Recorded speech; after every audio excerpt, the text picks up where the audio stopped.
Assalamualaikum warahmatullahi wabarakatuh. Salam sejahtera untuk kita semua. Pada kesempatan kali ini, saya akan mempresentasikan materi pertemuan ke-9 dari mata kuliah proses manufaktur yang berjudul Operasi Permesinan dan Mesin Perkakas.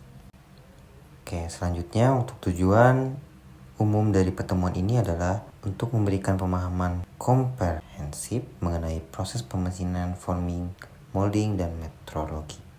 Sedangkan tujuan khususnya adalah agar mahasiswa mampu memahami berbagai jenis proses permesinan dan mesin perkakas yang digunakan dalam industri manufaktur. Dalam proses permesinan, terdapat dua jenis bentuk komponen utama, yaitu yang pertama rotasional, yaitu komponen yang berbentuk silinder dan berputar seperti poros, dan yang kedua non-rasional atau prismatik, yaitu komponen yang tidak berputar dan umumnya berbentuk balok. Kemudian bentuk permukaan potong dapat berupa turning, lurus, taper, atau kontur, serta proses milling seperti plane milling dan profile milling. Operasi permesinan terbagi menjadi berbagai jenis berdasarkan bentuk dan gerakannya. Beberapa contohnya adalah thread cutting pada mesin bubut dan slot milling pada mesin fry. Selain itu, pada mesin bubut terdapat banyak variasi operasi seperti facing, taper turning, champering, cut off, hingga drilling dan knurling. Dalam proses turning, terdapat beberapa parameter penting seperti kecepatan potong, kecepatan putar, kedalaman pemotongan, dan feed rate.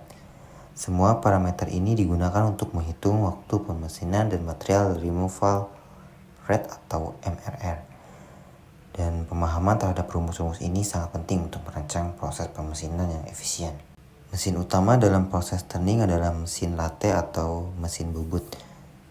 Pada mesin ini, benda kerja dapat dicekam menggunakan beberapa metode seperti antara dua senter, menggunakan cak 3 rahang, collet atau face flat, tergantung pada bentuk dan ukuran komponen yang akan kita buat. Operasi drilling atau pengeboran adalah salah satu proses dasar dalam pemesinan. Ada berbagai variasi proses seperti reaming untuk memperbesar dan memperhalus lubang, ada tapping untuk membuat ulir, serta counter boring dan counter sinking. Mesin yang umum digunakan antara lain drill press dan radial drill press. Proses milling atau fries menggunakan proses pemesinan yang menggunakan alat potong berputar. Terdapat dua tipe utama, yaitu peripheral milling dari sisi benda kerja dan face milling dari atas. Pemotongan bisa dilakukan dengan metode up milling, yaitu arah potong berlawanan dengan gerak benda kerja, dan down milling, di mana arah potong searah. Sama seperti turning, proses milling memiliki parameter seperti kecepatan potong, feed per gigi, dan kedalaman pemotongan. Perhitungan ini juga digunakan untuk menentukan material removal rate dan waktu proses. Jadi semakin akurat pengaturannya, semakin efisien proses produksinya. Terdapat beberapa jenis mesin milling seperti tipe horizontal, vertikal, universal, overarm, dan ram type. Selain itu juga machining center, yaitu mesin CNC otomatis yang mampu melakukan berbagai operasi permesinan dalam satu siklus. Fitur-fiturnya meliputi automatic tool charge, pallet, shuttle, dan positioning otomatis.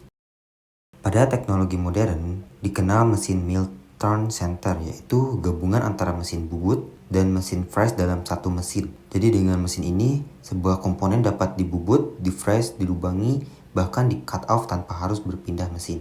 Selain itu, terdapat juga operasi pemesinan lanjutan seperti shaping dan planing yang cocok untuk permukaan datar, serta broaching dan shawing atau khusus. Untuk proses pemesinan kecepatan tinggi atau high speed machining, kecepatan potong ditingkatkan drastis untuk mempercepat waktu produksi. Tabel kecepatannya menunjukkan bahwa material seperti aluminium bisa dipotong hingga 3000 meter per menit. Sedangkan titanium tetap dibatasi karena kekerasannya. Pemilihan alat potong yang sesuai sangat berpengaruh pada keberhasilan proses ini. Oke, sebagai kesimpulan, proses permesinan adalah bagian penting dari sistem manufaktur. Untuk memahami jenis operasi, mesin perkakas, serta parameter prosesnya akan sangat membantu kita dalam merancang dan mengoptimalkan produksi. Sekian, terima kasih atas perhatiannya. Mohon maaf bila ada tutur kata yang salah.